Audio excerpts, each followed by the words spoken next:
What's going on, guys? Vanessa here, and I am back with a brand new video. This week I am going to give you the top 5 reasons why you think your hair is not growing, or better yet, the top 5 reasons why you're not retaining any length. So if you want to find out more, just keep on watching. But before we start, welcome. On this channel, I give you tips and tricks to help you find your beautiful and your confidence so you can conquer the world one kink at a time. So if you are new, consider subscribing and don't forget to turn on your notifications. This way you won't miss out on any brand new content that I do have planned for you. And if you are ready, let's get started.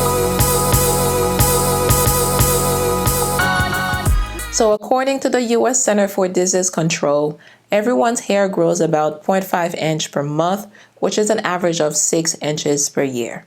So your hair grows, my hair grows, everybody's hair grows. If you are not seeing any change, it just means that you are not retaining that length. Let us talk about the reasons why you are not retaining any length, or the reasons why you think your hair is not growing. Reason number 1, you play with your hair way too much. You don't need to be doing this every day. You don't need to be styling your hair every day. You don't need to be detangling your hair every day. This is way too much. There are hairstyles that you can do that will last you 3 to 4 days before you need to restyle. Hairstyles that you can do for a whole week. You can even do protective styling that will last you a whole month. There is no need for you to be playing with your hair every day. Just quit playing with your hair and you will see a difference in the length retention. Number 2, you do not have a hair care regimen. A hair care regimen, the way I see it, is you showing love to your hair. I like to compare it to a relationship. In order for a relationship to flourish, you have to give some love in order for you to get the love back. Most of you watching, I know you don't do anything to your hair. You just wake up in the morning, go about your day, and expect for your hair to flourish. It does not work that way. I know a lot of you right now do not have a regimen. If you do, drop a comment down below and let me know what your hair care regimen is. Personally, my regimen is very simple.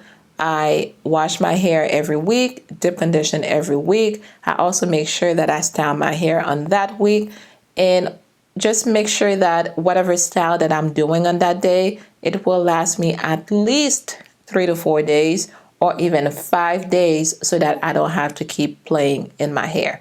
So midweek, if I feel like my hair needs a little bit more love, needs more moisture, I will go ahead and re-moisturize my hair and just make sure that it will last me for the next few days. There are other things that I do as well, but the main things that I do to my hair is exactly what I just mentioned. If you don't have a hair care regimen, you will not see any progress with your hair.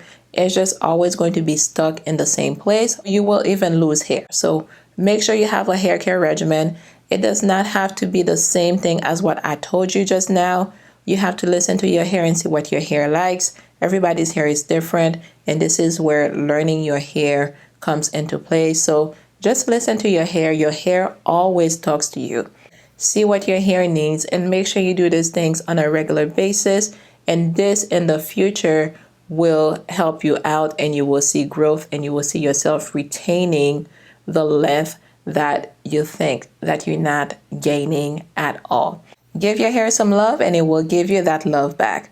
Trust me, I have been doing it for 2.5 years and it has been working for me. Number 3, you are not patient enough and you are way too rough with your hair. Sometimes I see people combing their hair, styling their hair, or detangling their hair, and it makes me cringe. Oh my God. You have to be gentle with your hair. You cannot be handling your hair and you're like, this it's too much. Just make sure that when you need to handle your hair, you set some time apart so you can do it the right way. Our natural hair is very fragile, so you cannot be rough with it. You have to take your time with it. When I'm detangling my hair, I make sure that this is all I'm going to be doing. I don't have anything else that I need to do because it requires some time. And my technique is that I will first finger detangle, or sometimes I use a wide tooth comb.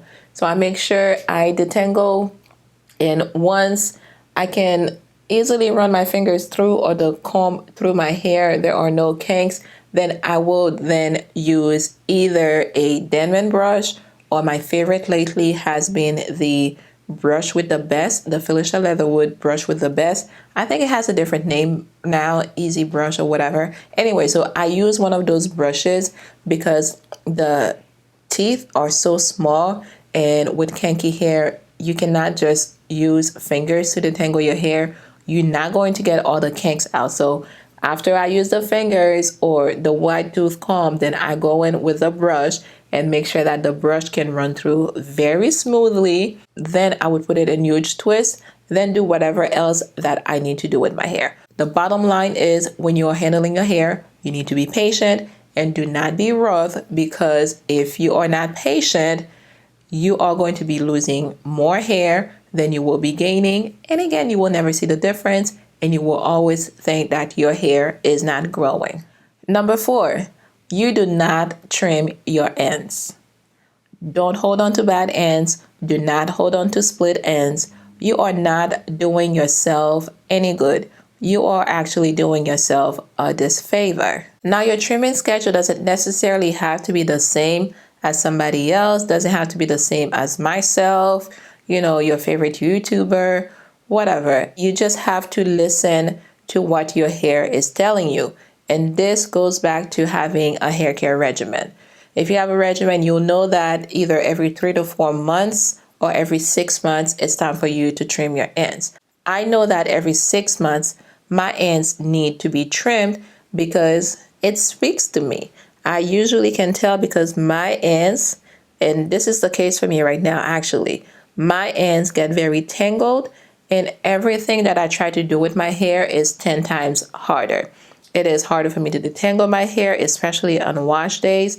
It is harder for me to style my hair because I'm holding on to ends that are dead, would not do me any good. So whenever your hair speaks to you, it's telling you to let it go. Just let it go, sis. There is no need for you to hang on to bad ends, because it will only get worse in the future, and you will actually lose more hair than you are actually gaining. So let go and let God, and you will be grateful.